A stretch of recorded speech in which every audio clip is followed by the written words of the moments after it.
Hello, hello, hello. How is everybody? Do I sound good? Please put a 2 in the chat if I sound good, you can hear me good. Put a 2 in the chat, please. I need to know. I'm always having horrible crackling stuff going on.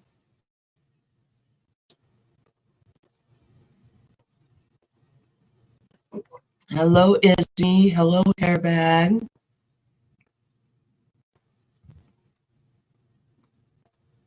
Oh, what a day, what a day. So I took my nap. I just woke up. Let's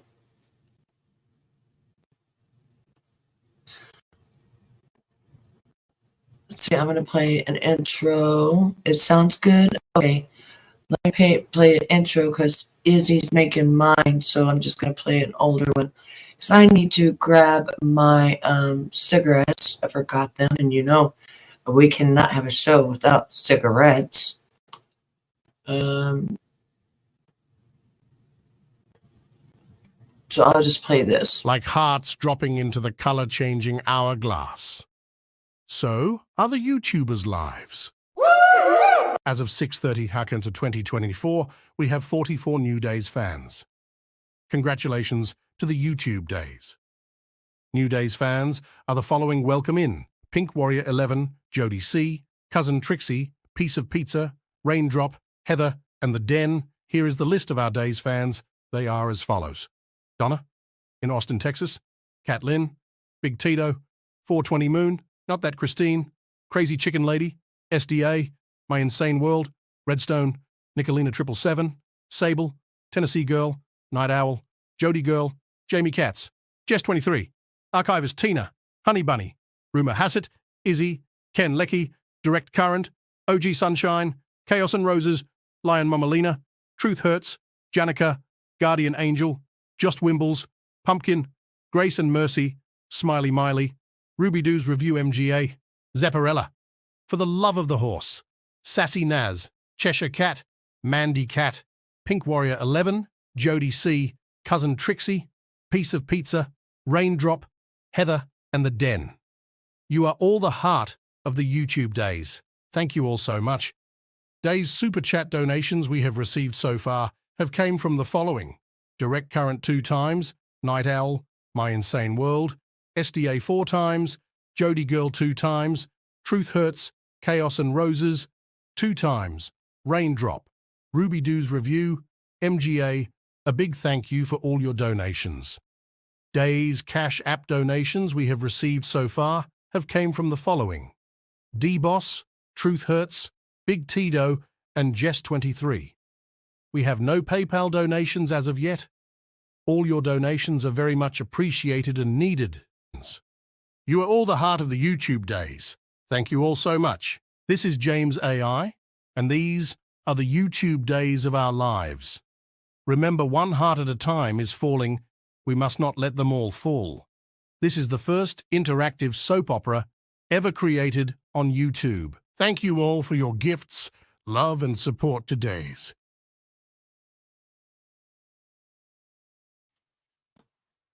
What? Izzy made it already? Oh, what? Let me see. Hang on. Let me see. I'm waiting. Oh, I've been waiting for it. Let me see. Okay. Let's look at it together. Let's see. Downloading it right now.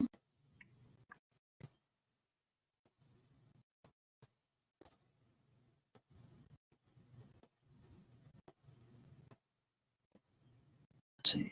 Download.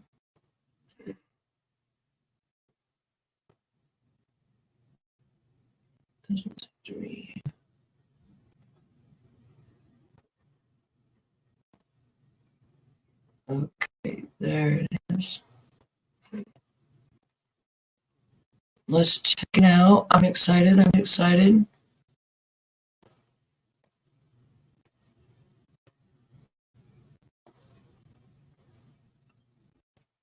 Oh, I'm already in love. Hold on. I'm already in love. I'm already in love. Okay, give me.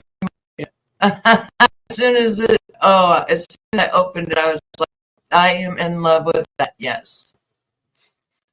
All right. I'm gonna share it, and it's copyright free. Yes. Oh, I love it. All right. Here's my new intro. Good afternoon, pumpkin.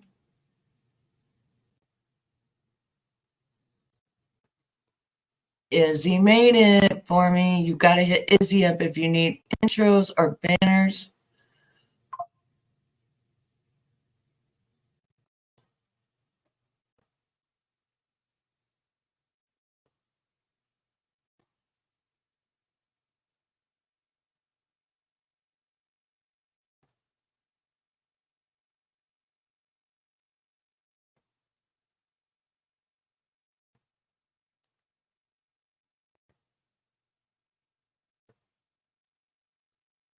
Oh, I love it.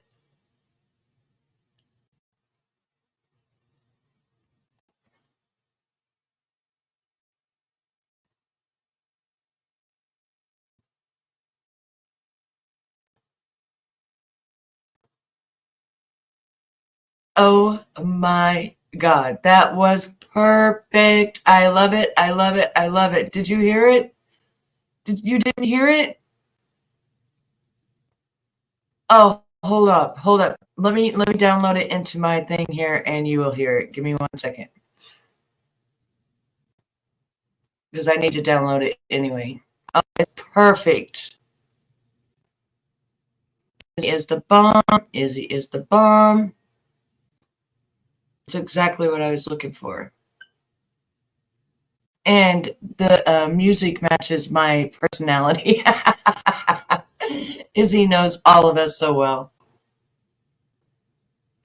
It's processing right now, so we're going to stop sharing. And then here it is, right here. It's called Till I'm on Top. Here we go. Yo, no, I ain't the type to give up. If I do something, man, I do it till I get what I want. I turn a business out of nothing into something I love. I got a poker face, but honestly, I'm not one to bluff. I flip a switch, never miss, man, I always stay up. Don't let them see you, bitch, always have a plan to stay tough. This life ahead of you ain't easy, it was built to be rough. But that's what makes a personality is tragedy, bruh. So keep your head on your shoulders. Now we ain't out here moving rocks, we out here moving boulders. Now we ain't getting posterized, we out here making posters. And we ain't got nothing to hide, we move forward like soldiers. You better wake up for the pay stub or you'll pay up. Don't make love to the game, bruh, fuck the game up. Change up, rearrange stuff to your greatness. Same us for the way up, play the game, bruh. Never stop, I'll get it if I want it. That is our new intro from Izzy. Izzy, you got to get with Izzy if you need intros, banners, any kind of stuff like that. She is the bomb. Now that right there is me for sure. All I did was tell her some things that I wanted, and she knew. She knew. That was awesome. I loved it. That was awesome. And I love the song. Yeah, the song. The song was awesome. Oh my goodness. Oh, thank you so much, Iz. You're so awesome. So awesome, Izzy. I love you, honey. Okay, so what happened today? I fell asleep while I was listening to it. But hello, SCA. I see you up there with your beautiful Marilyn Monroe. Izzy made that too. Yes, she did. I seen that. Yes, I seen that. Thank you. I've seen that. I love it. Thank you so much. You're just amazing. Okay, so and hang on. Victoria, go lay down. Go lay down. I get in my office. Hey, Punky. I get in my office, shut my door, and Victoria's at the door scratching. I'm like, not right now. I'm busy. Okay, so I was at that interview that Ernie had. Of course, on days. I listened to about half of it and I fell asleep. And then I went back just a while ago and I listened to the rest of it. Now, I never heard that one. Yes, I will sit there and pet you. I never heard where he had the recording of Candace, and she was. It sounded like she was throwing up, is what it sounded like.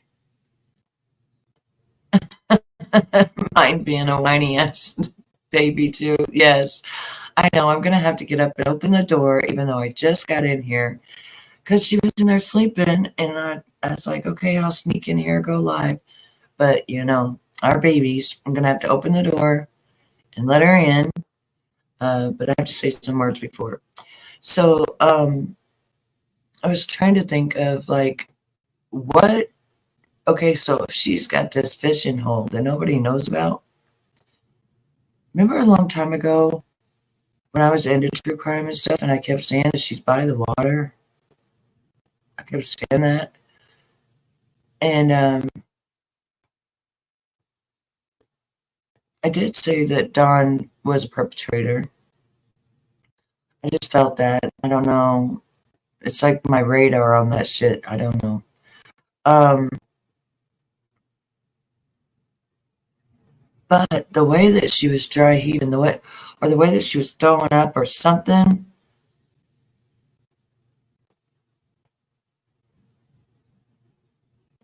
I don't know. It was different.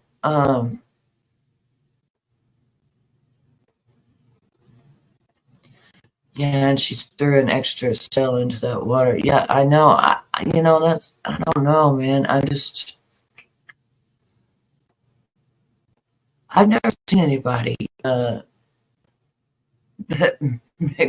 doofus didn't know. Right? That's true. There's another water spot. There is another water spot. Um, there's another water spot that she goes to. And what I think is that I think TBI should be following her, looking. Um,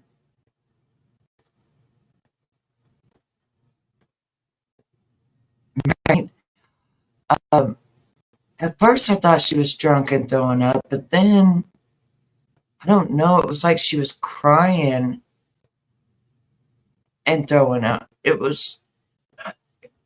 don't know. It was the strangest sound.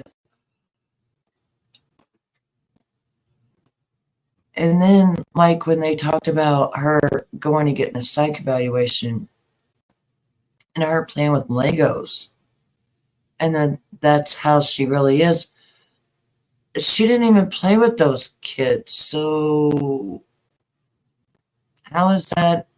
Like, if she had a mind of a child, per se, that they're trying to say, yeah, Candace, that she had a mind of a child, um, she wouldn't have had 3 kids at home. Like, and then her daughter. There's no way that those kids, like,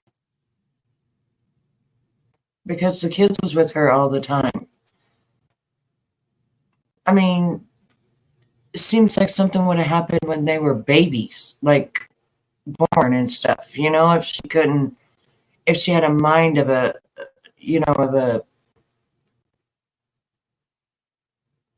6-year-old or whatever they're trying to say. I mean, because to me, it just doesn't seem like that's the case.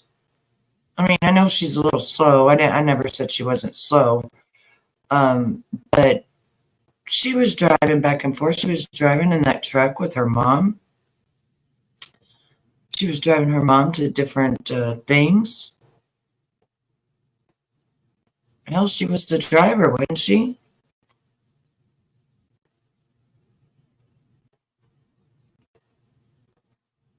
Right? Yeah. We don't know what we don't know. Right. I hope they are too. And SDA says, I got the video in 2 parts though.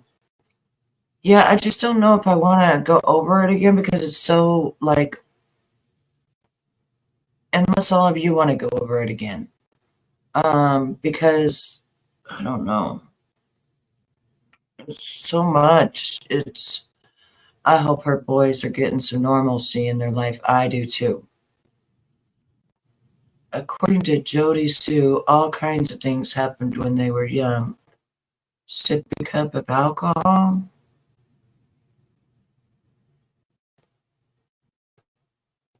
Oh wow. Um, and we believe Jody Sue, Donna. I know Jody Sue's told some tad bit tales, but Jenica says, Donna, I believe that. And then Izzy goes, Jenica does. It's up to you if you want me to go over it or not. Of what my opinion is on the interview. But it's up to you if you want me to go over it. Put a 1 in the comments, and that way I'll know if you want me to go over it, because I don't know if everybody's just had enough of it or wants to think about it, or if you want me to go over it so that we can hear things we didn't hear before. It's up to what you want to do. I don't want to shove it in people's faces. That's why I want you to make your own decision.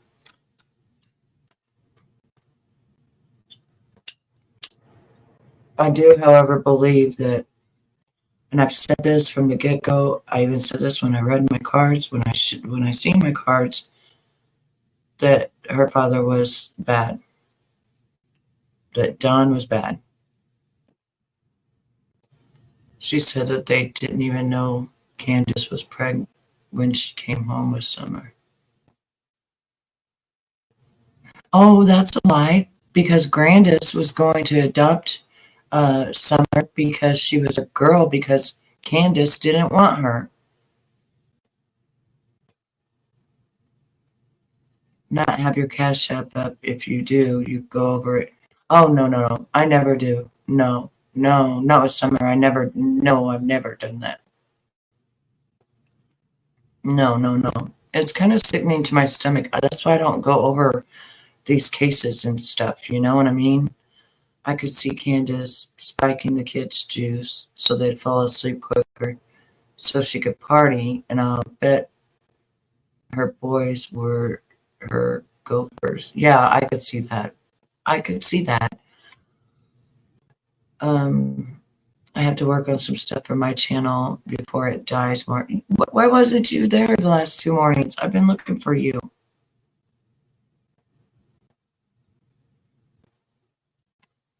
I've been looking for you. I was enjoying our morning talks, and then you didn't go live the last 2 days. What you doing? Honey, your phone's always drunk. It can never time. No time slots. I've been waiting for in the morning.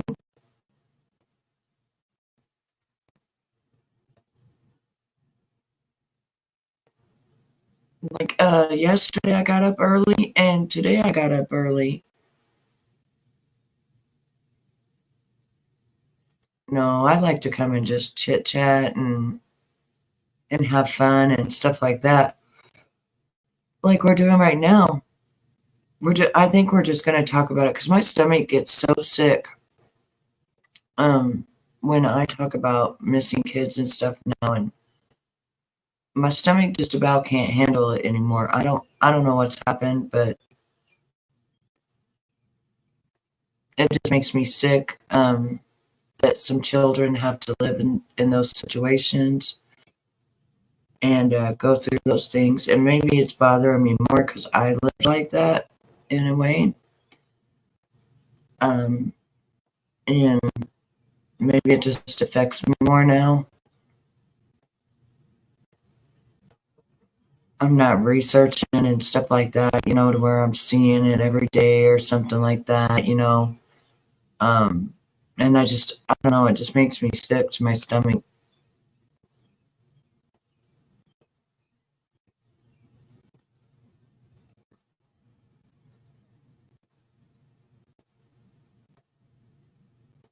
I don't think there is any. I don't think there is any updates so far that I've heard of.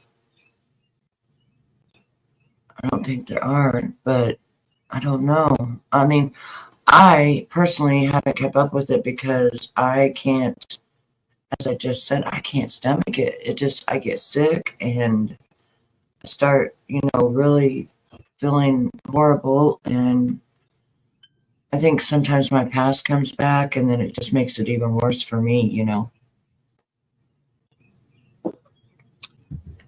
But at Izzy's channel, I love how she puts the music on. We can sit there and just chit chat. We have fun.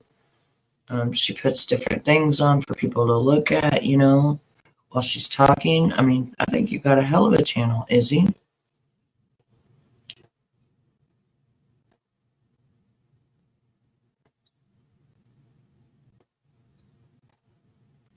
I know that's what I think that's what makes me. It's just like she vanished into thin air. That's it. She just vanished, and all people can do is speculate at this moment, and put a size on it. It's going to be a good thing, but I just I'm not invested because it does make me sick to my stomach. Hang on 1 second. Let me let my baby in.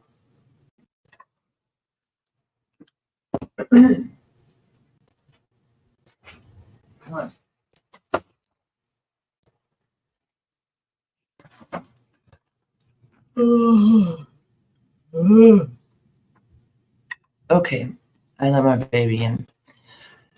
So, yeah, I'm not invested in it, and I mean, I think that because they lawyer up, yeah, I just think that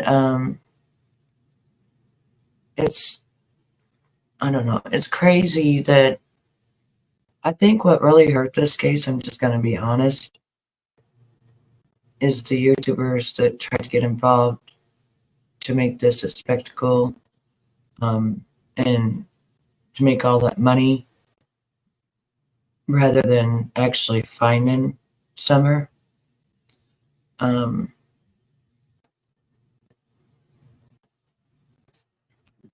yeah, I don't know nothing about that one either. I don't think I heard that one. But I mean, I don't know, like, I'm just really not into the true crime anymore because it makes me sick to my stomach. And it's speculation. All you can do is speculate. People don't really know. Um, like what is actually going on, you know. And it's sad. I mean, it makes me so sad. I was watching a show today, this morning, real early because Izzy wasn't on, and it was about a young girl that was a cheerleader and stuff like that, and she met this guy online, and he was a pimp, and she went from Pennsylvania to New York City. He pimped her out in New York City. Then they got in a fight, and he threw her up against the wall. She put an ex parte against him, and then she got with another pimp, and then he did something. So she had no place to go, so she called the other pimp back up that she had an ex parte against, and she was seen again.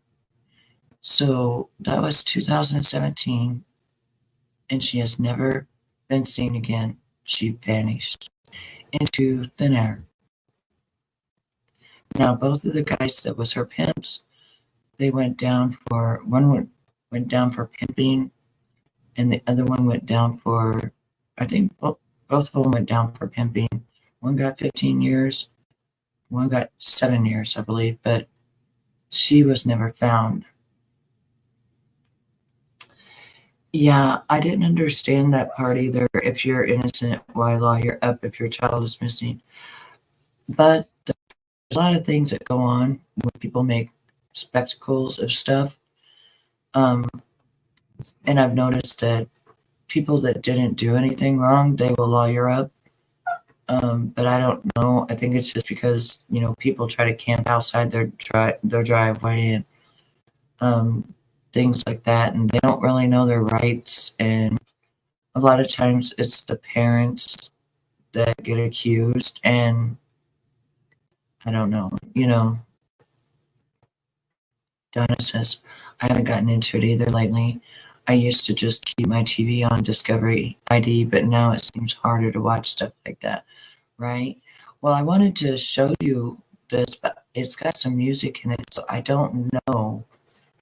I'm going to take a chance because I really wanted to show you this. I thought it was very interesting. So I wanted to show you this today about that girl and how she got involved in everything. But I don't know if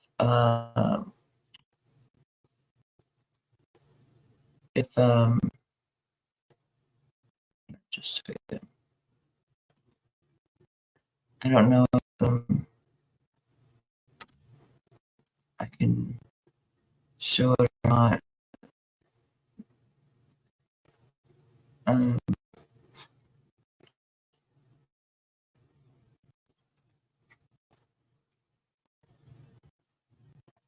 Okay, because it's got music into it, I don't know.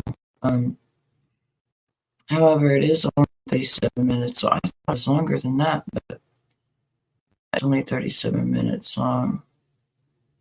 Let's see what's going on.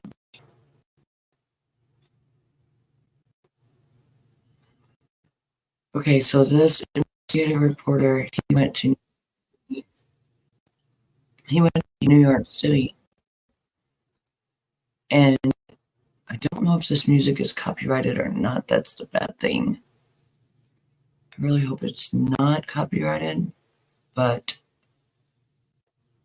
I want you all to watch it. I hope it's not copywritten.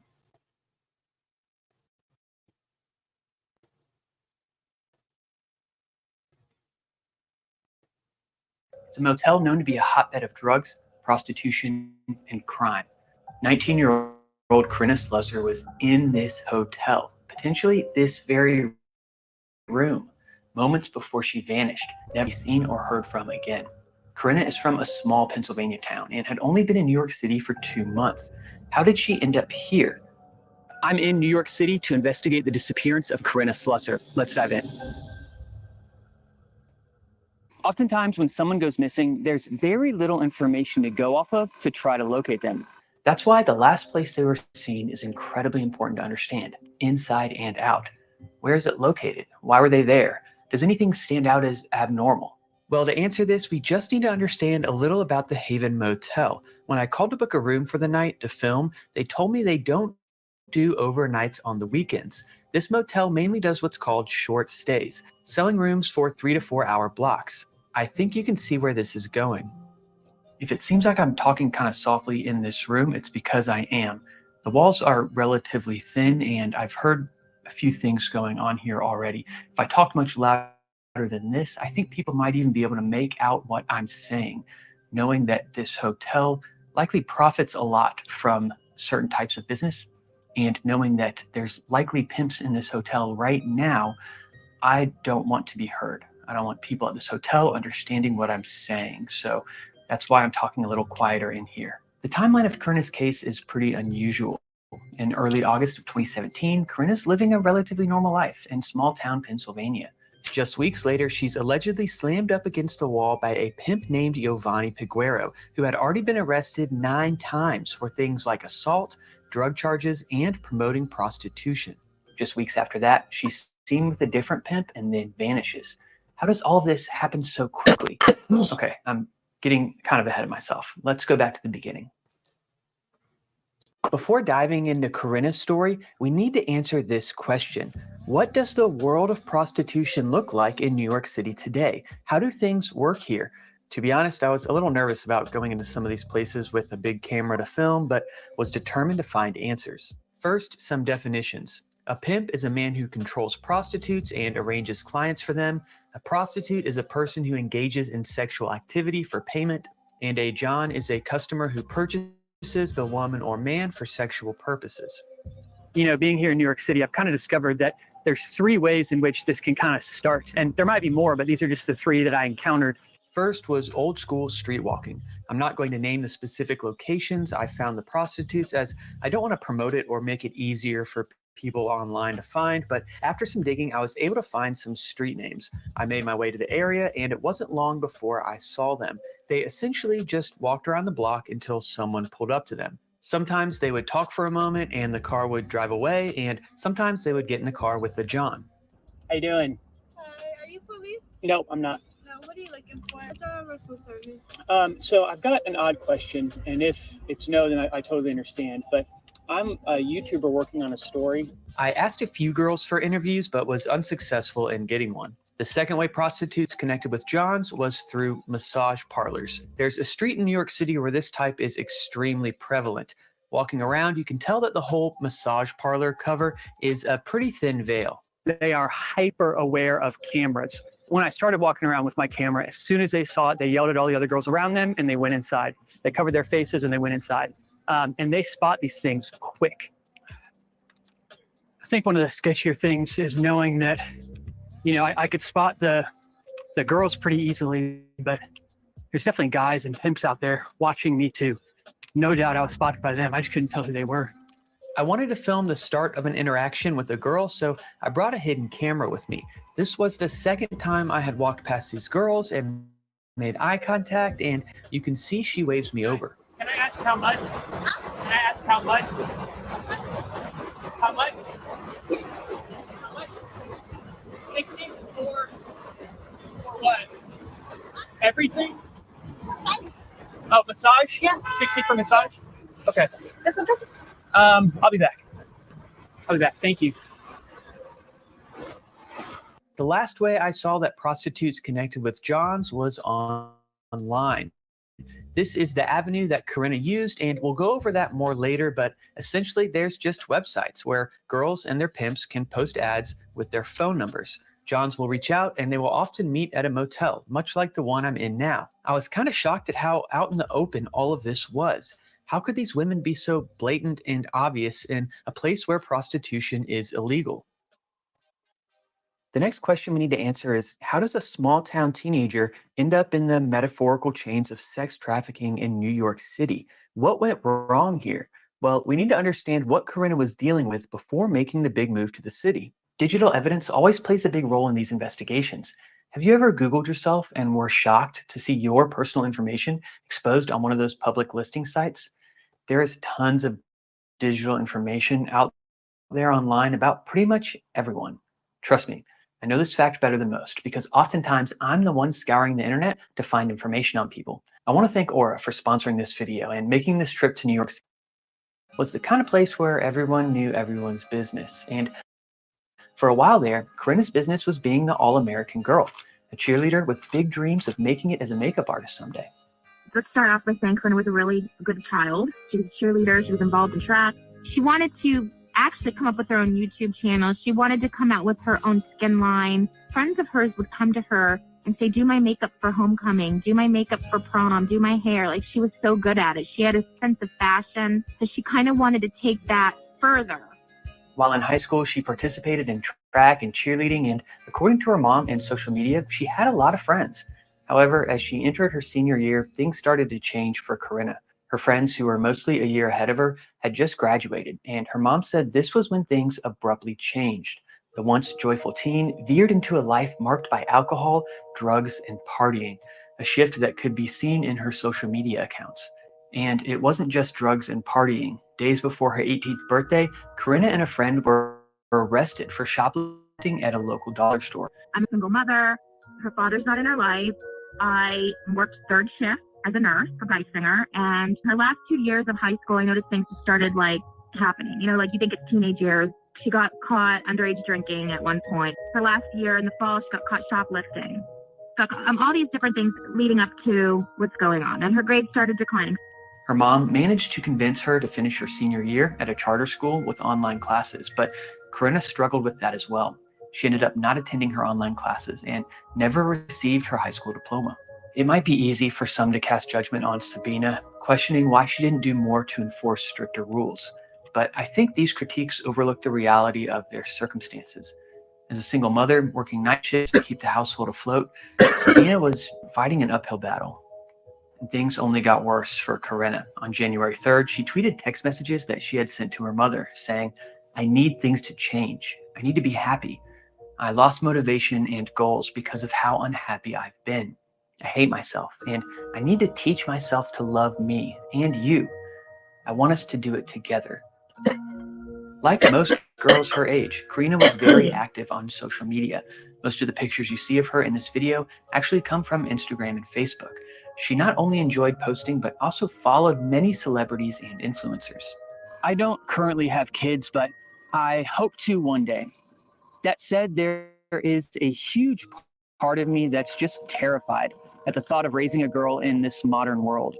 We all understand that social media and the internet have dramatically changed our world, but I think one day humans will look back on this time and rightfully think we greatly underestimated its influence, especially on kids that are growing up with it. We're living in this weird transitional time where the parents raising kids just have no idea what it's like to be a developing child in the world of social media companies. I think about my future daughter, looking at and comparing herself to these influencers online, and honestly, it terrifies me. I went down a bit of a rabbit hole researching the effects of social media on young people, but I think it's important to cover to understand how a girl like Corinna could end up prostituting herself in New York City. Instagram use is linked with depression, lower self-esteem, appearance anxiety, and body dissatisfaction. And many of these symptoms are correlated with simply posting selfies. And when you extrapolate out data, things just keep getting worse. Suicide rates among young people have increased massively from 1999 until 2014, resulting in suicide being the second leading cause of death for adolescents. This is a huge indicator of the state of mental health among our youth. And you have a recipe for disaster when you pair all of that with the fact that these pimps can use these social media platforms to reach vulnerable girls, many of whom they would never have had access to before the world of social media. Unfortunately, just a couple months after attempting to mend her relationship with her mother, Corinna attempts to kill herself. She tried to commit suicide that April. She was in the hospital for 2.5 weeks. She was in ICU for over a week. And then she was in the psych ward for 72 hours. We had group counseling, and not once did she tell them anything about drugs, anything about what she was doing, whatever she was going through. She just basically acted like she only smoked weed, and obviously there was stuff going on the whole time, but she didn't let him know. Corinna recovers, is discharged, and then is transferred to the hospital's psychiatric unit for 3 days of observation. I thought about this moment a lot while creating this documentary. I feel like the time after a suicide attempt is an opportunity for someone to get better.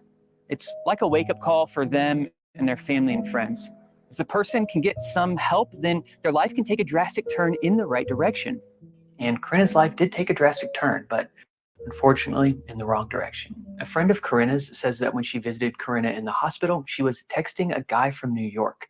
I'm not entirely sure, but it's likely this man is Giovanni Peguero. Giovanni was 32 years old at the time and would later become Corinna's pimp. Upon some digging, I did find that there are Pegueros in the nearby town of Hazleton, though I'm not 100% sure that they're related. Shortly after being discharged from the hospital, Corinna actually moved to Hazleton, where she lived with a friend of hers for about 2 months. It's not the best place to live. There's a lot of crime, a lot of drugs, just a lot of bad stuff there. And I kind of begged her. I said, don't go, because I had a feeling it'd be bad. And that was the last time I saw her. We were still in contact. I would text her and we would talk on the phone. Corinna's time in Hazleton only lasted about 2 months. We don't know a ton of the details about this situation, but apparently she wasn't paying rent where she was living. Her roommates locked her out and told her she could get her stuff back when she paid the overdue rent.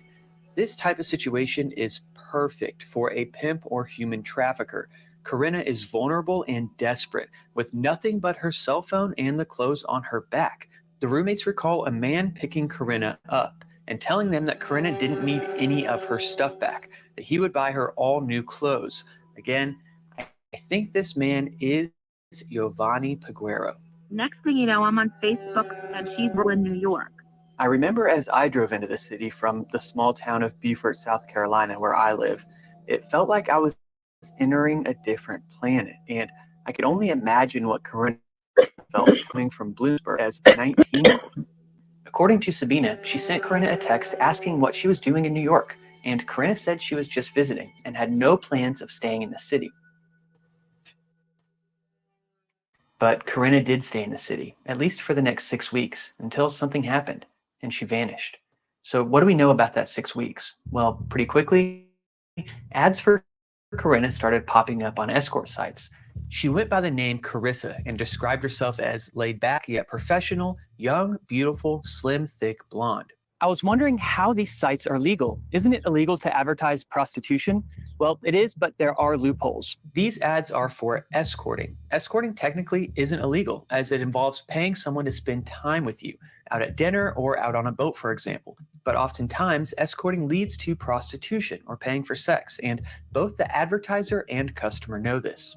I was interested not just to find out the differences between escorts and prostitution, but how sex trafficking connects all of this. Sex trafficking is the recruitment, harboring, transportation, provision, obtaining, patronizing, or soliciting of a person for the purpose of a commercial sex act. It involves the use of force, fraud, or coercion to make an adult engage in commercial sex acts. Traffickers often find victims on the internet, social media, local communities, clubs, bars, or even schools. Trafficking can happen in any community, and victims can be anyone. It's really hard to get accurate data on this type of thing, but the number of women trafficked in the United States every year is well into the thousands. Sex trafficking only exists because buyers fuel the market with their money. So after all of this, you might be wondering, why didn't Corinna just leave? Well, in many cases, people in sex trafficking situations do not see themselves as victims while they're being trafficked.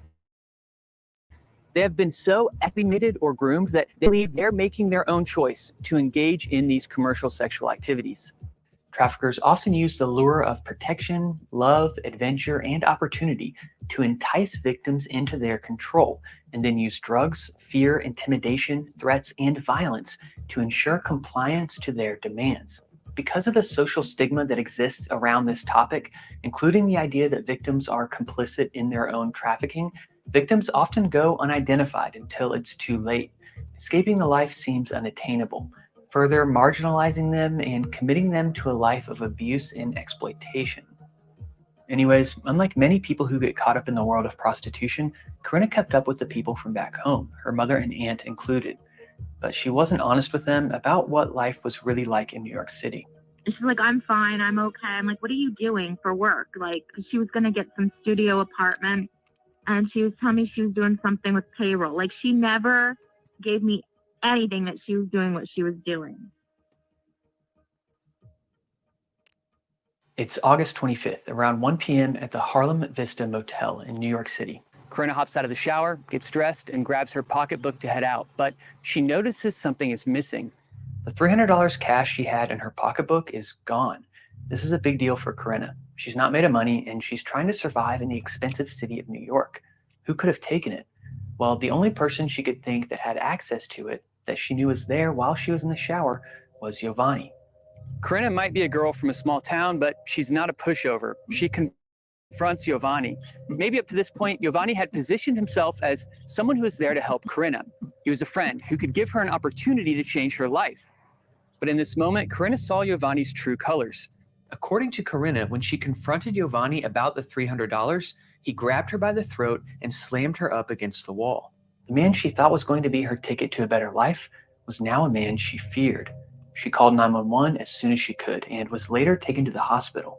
This type of act is pretty common among those who traffic women. They start out positioning themselves as someone who is friendly, who can help, then transition themselves to someone who has control via fear.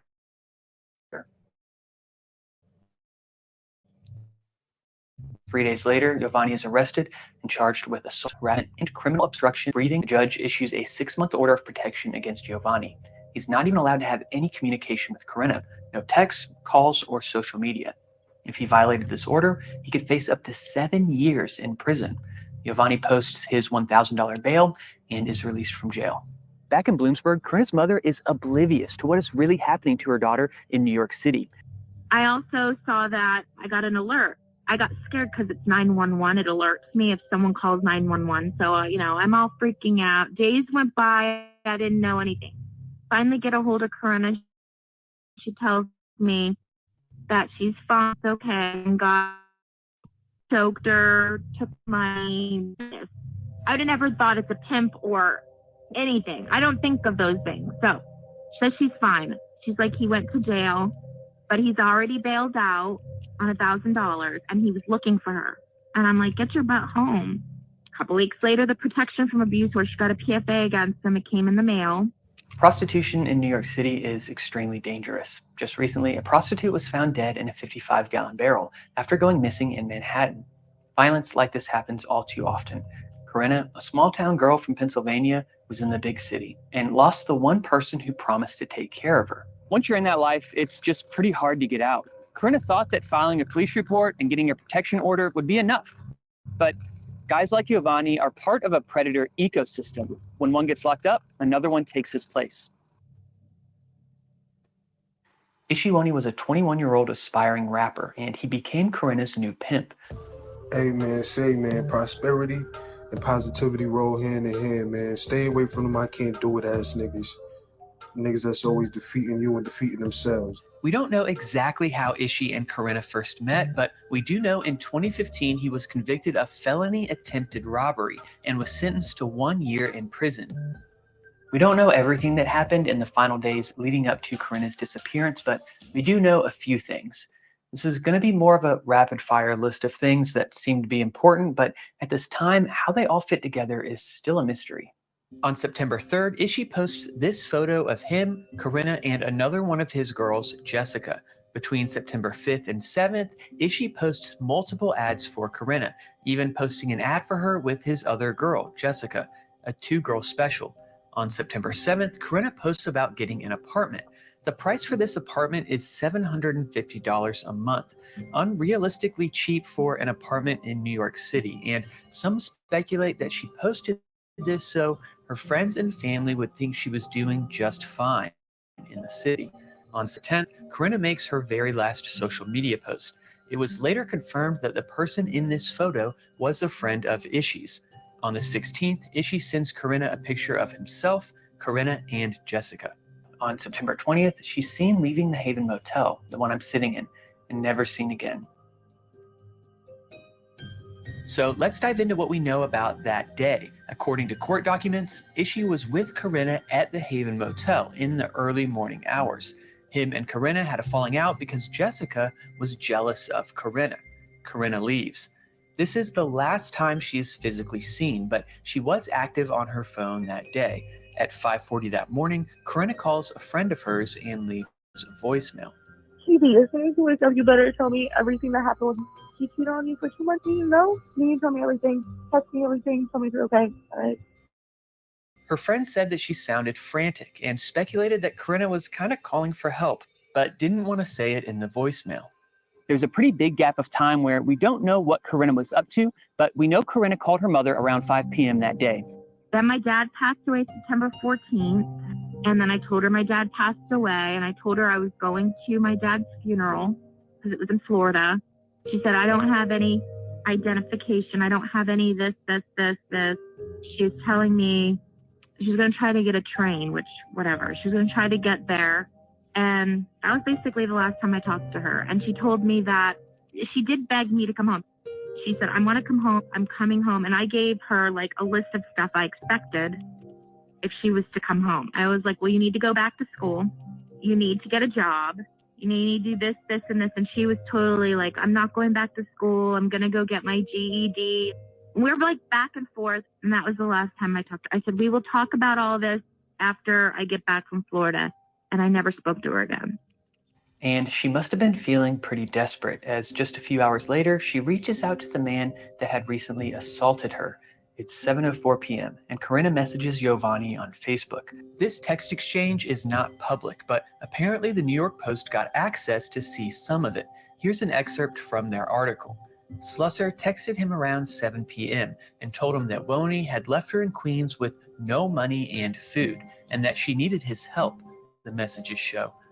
I'm just scared to come to you because of everything, Slusser wrote to Peguero, an apparent reference to his alleged assault against her. Peguero indicated that he would pick up Slusser, but only if she was willing to get back to work, the text show. Slusser fired back. If you missed me, you wouldn't say first thing, is she gonna work for me? You'd worry about my well-being and get me without stipulation.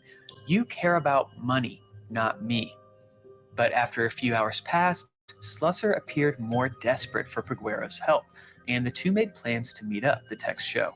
Although it's not clear if they ever got together. After that night, the teen was never heard from again. So who was it that took Corinna?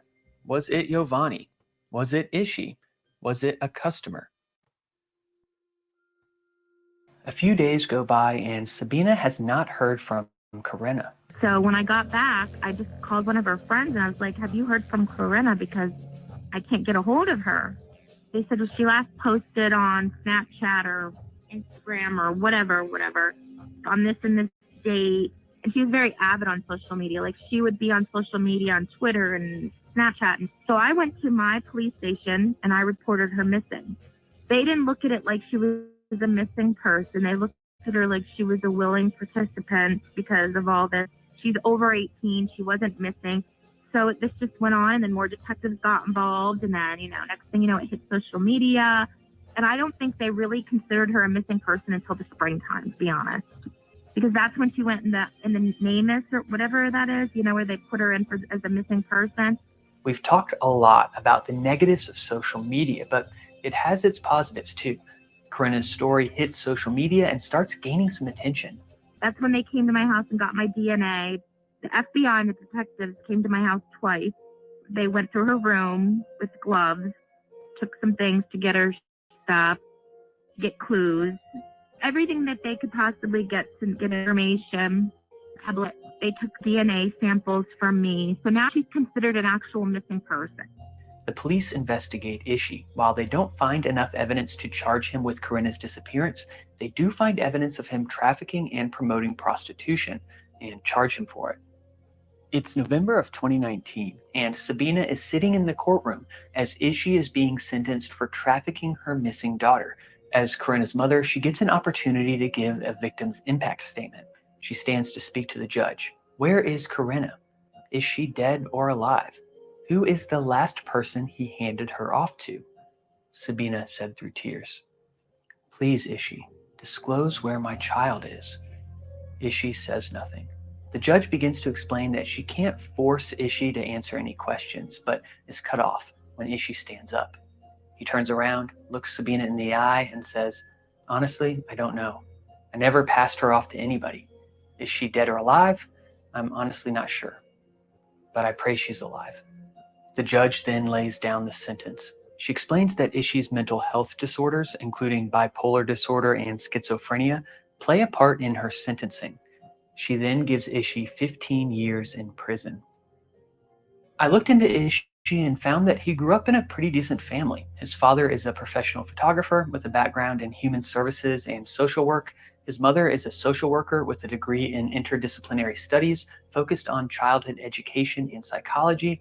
And his brother is a college graduate who volunteers with the Boys and Girls Club of America. I think this is fascinating because it highlights a recurring theme that we're seeing in this episode.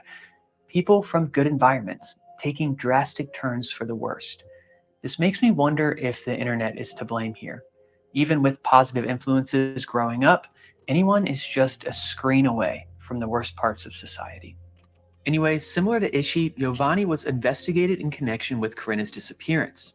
The local police department in Pennsylvania even wrote in a report that, quote, given Peguero's background, there is a concern that he may be hiding Slusser against her will and prostituting her out for money. In May of 2018, Giovanni, along with a man named Marcus McWright, are charged with promoting prostitution. The charges are for activities ranging from June 7th, 2017 to October 13th, 2017. The court documents say, quote, knowingly advanced and profited from prostitution by managing, supervising, controlling, and owning, either alone or in association with others, a house of prostitution and a prostitution business and enterprise. They don't say these charges are specifically related to Corinna, but it's easy to speculate that they are. One more interesting thing to note about this is that Marcus McWright, the man who I mentioned earlier who was arrested with Giovanni, lived in Jamaica, Queens. And we later learned that Jamaica, Queens also just so happens to be the last place that Corinna's cell phone pinged before it ultimately went dark. Sabina showed up to one of Giovanni's hearings and went up and spoke with him in the hallway. She actually recorded this conversation. Listen, when she met me, I swear to God, I seen her say, it's a cool Caucasian. I'm not dumb. I said, I'm going to upgrade this girl. I took a screenshot, baby. She bought a wild clothes. I want to know, where do you think happened? I honestly think that she's alive. She's trying to live life in New York City without, I don't know. I think she's just trying to like explore. I believe that she's going to come back to me. Was she smart enough to be alive? Nah, He's sentenced for 2 to 5 years for the promoting prostitution charges, as well as some drug charges that he had picked up. I actually messaged Giovanni in prison asking for an interview, but he was going after money, and I didn't feel right paying him for an interview. So what else do we know? Over the years, various tips have come in regarding Corinna's whereabouts. In the spring of 2018, Sabina received a letter at her home in Bloomsburg. It was from a man named Carlos C., who claimed he saw Corinna running after a friend of his. Here's a few parts of that letter. I remember I saw this girl was nearby 67th Road at September 26, 2017, around 8:30 p.m. My wife, my child, and I were going a restaurant on Queens Boulevard. After dinner, we run into my friend, but this girl was following him. I remember her because she was shouting, "I am going to sue you, rat minor. Even you are a doctor." Also, she is a beautiful girl, but she looked like to use drug. Her face was terrible, like confusion. Her clothes was neat. My friend run fast. I texted him to ask about the situation. He didn't answer me. Nothing came of this tip, and no good information could be found about the man in the letter. Some speculate this letter was actually from the person responsible for Corinna's disappearance, that it was sent to muddy the waters of the investigation. About 7 months after Corinna went missing, Sabina received some interesting text messages. I had people contacting me, trying to extort money from me, saying they knew where Corinna was. There's like 300 messages. But this person, whoever this person was, is either involved in pimping because they knew a lot. He knew a lot. Like, you'd believe it. Like, that's how much information he gave me. Or he did know of Corinna or knew Corinna, because he told me that my daughter was in North Carolina. So this is how desperate I am to get my daughter. I went and got a loan because they were asking me for money to go get my daughter. They wanted money for they wanted me to buy my daughter. Because if not, my daughter was going to be sold to another pimp. So first he wanted me to send it to North Carolina. It didn't go through. Then he said, ship it to this California address. I will physically bring it. That's what I told him. I was going to physically bring the money. I had the cash. I even showed them the cash. I took a picture of it and said, this money is yours. I will meet you and you deliver my daughter. He wasn't willing to do that. So they came to the understanding that it was a scam. It's November of 2017, and a detective in Grand Prairie, Texas, receives a tip that Corinna is being held there. The day I got it was November 9th, 2017. The supervisor brings me a Crime Stopper tip from the NYPD Human Trafficking Task Force, informing that a female by Corinna Slusser is being held by a person in Grand Prairie, Texas. So I take this information and contact investigator in New York. Basically, all he had was what the tip said. Corinna's been moved. Unfortunately, nothing panned out from this tip, but when doing some deep digging, I did find that there were Pigueros in the Grand Prairie, Texas area. I even found that one owned a trucking and logistics company. I found a few interesting addresses for this Piguero, one in Irving, a bordering city to Grand Prairie, one in North Carolina, and one in the Bronx, New York. Could his shipping and logistics company be involved in trafficking people or drugs? Does Giovanni have any connection with this Piguero? I couldn't find anything else down this rabbit hole, and honestly, there's a good chance that this is all just a coincidence, but I did find it interesting. So, what happened to Corinna? Well, some people speculate that she was trafficked and is still alive somewhere out there, essentially in captivity. This is possible, but I don't think it's very likely. From the information we have, I don't think we can make a super strong case either way. But if I had to give a theory, and I want to stress that this is just a theory, I think the most likely scenario would be this. Corinna did meet with Giovanni that night after leaving the Haven Motel. But when they meet up, things go south, and they get into some sort of argument. Giovanni has a protection order against him. He's not even supposed to message Corinna on Facebook, let alone actually be anywhere near her. But here he is with a girl who could get him up to 7 years in prison if she told the police that he violated his protection order.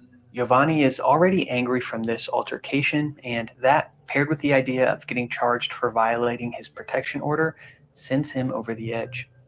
This is the man who allegedly grabbed Corinna by the neck, choking her as he pushed her up against the wall, all for being accused of stealing a few $100. What would this kind of guy do in a situation where this girl could send him to prison? Well, Corinna can't send him to prison if she's dead, so Giovanni does what he feels he has to. There's not enough information to even speculate how the rest played out, and honestly, we don't have enough information to have tons of confidence that that potential situation is the reason for Corinna's disappearance, but in my opinion, it's the most likely. Corinna's story isn't a normal true crime story. It's a story about a young, outgoing, bubbly cheerleader who liked to explore nature and laugh with her friends.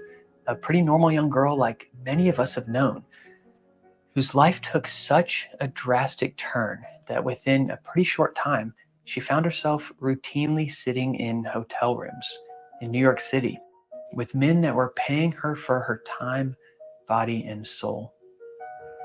This is a story about just how fast life can transform.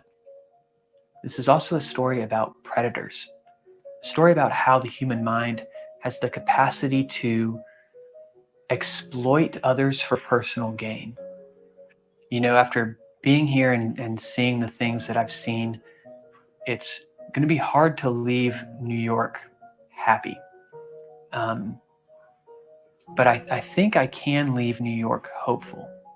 Going into these stories, I always hope that, you know, shining a light on this, or maybe in my research and investigation, I can somehow increase just by a little bit the odds of a case being solved or family finding answers. At the end of this video, I got to be honest, I don't think I increased the odds that much. I wasn't able to really uncover anything or provide some unique perspective that no one else has. But from my time here, from my research, from filming and traveling in this crazy city, I think this video can do some really good things. Can prevent someone like Corinna from falling into the same trap that she did. Maybe a parent is watching and they're going to pay a little closer attention to what their son or daughter is doing on social media. Or maybe someone young around Corinna's age is watching and doesn't quite understand how, you know, a pimp or someone online messaging them can be manipulative. They don't know the signs, and maybe after this video they do. So while I'm not leaving New York City happy, I am leaving New York City hopeful.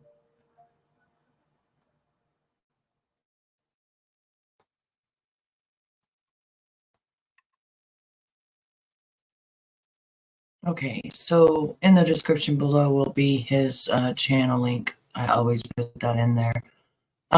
Yeah, I hate these stories because they're heartbreaking as well.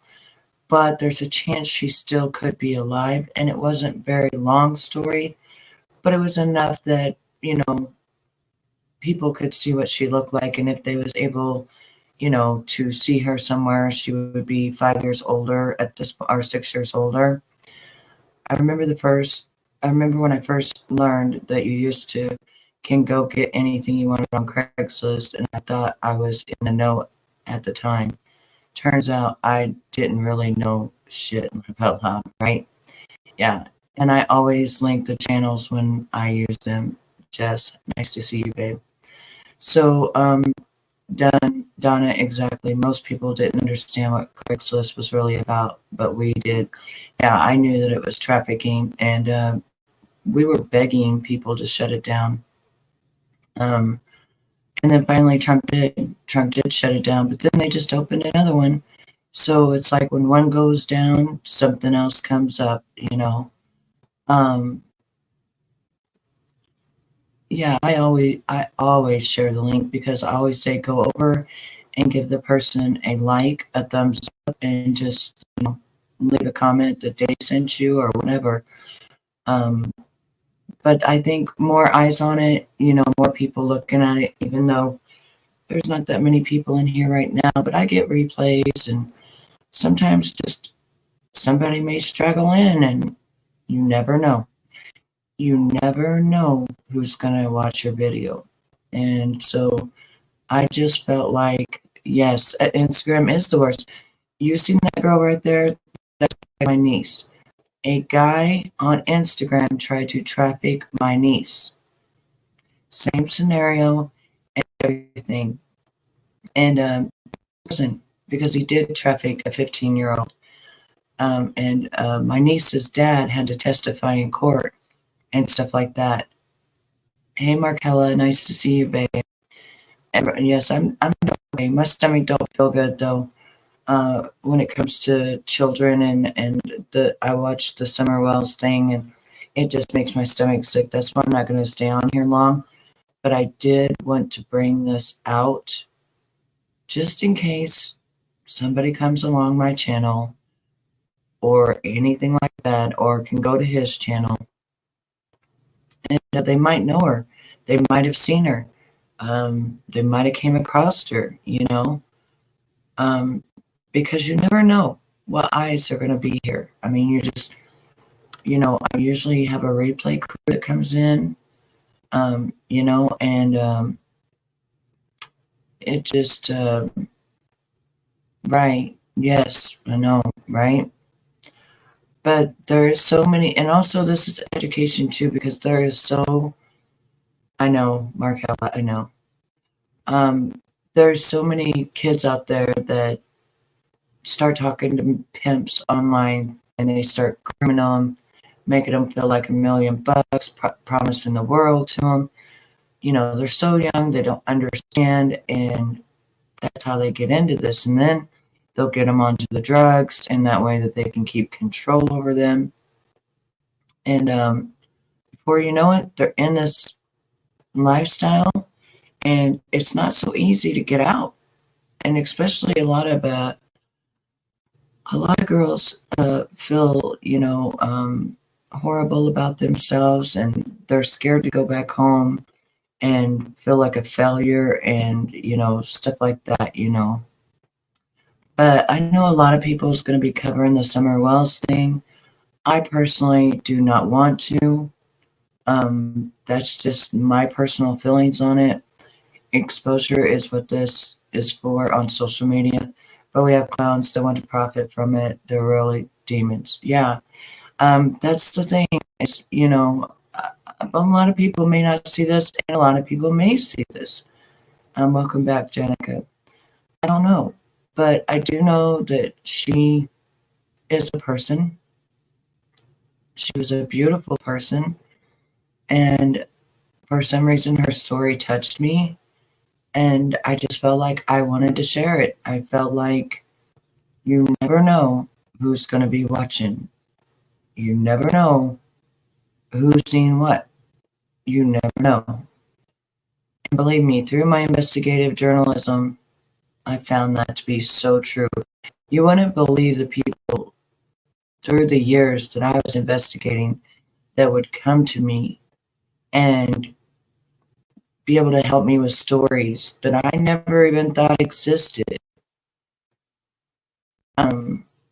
So that's why I say you never know. And also, sex trafficking is rampant at this moment. Yes, it only takes one set of eyes. That's right. That is exactly right. Very young with so much more to life. Right. And that man made her feel like she was on top of the world. Mom worked third shift. she'd gotten into drugs and drinking and all that stuff, you know, thinking that she was going to go survive on her own and this guy was going to provide everything as long as she was the product. And a lot of women, they'll feel empowered at first because their pimps will make them feel like, oh, you want to do this and you're sexy and you can do this and look at how much money you brought. But then the pimps start, you know, they take the money. They take the money. It's a very evil game. But unfortunately right now it is rampant out on these streets. It is rampant. And so for that, I'm going to get off of here. I don't feel good today. My stomach's been not good today. I almost didn't go live. So I hope that you know, will be able to share this and maybe you can see things in this that I didn't see, or you can pass this along to people, you know, that might see this girl or might know something or might know the other one, you know. And Markella, yes, I will be there tonight. You have a great day, everybody, and I will see you all soon.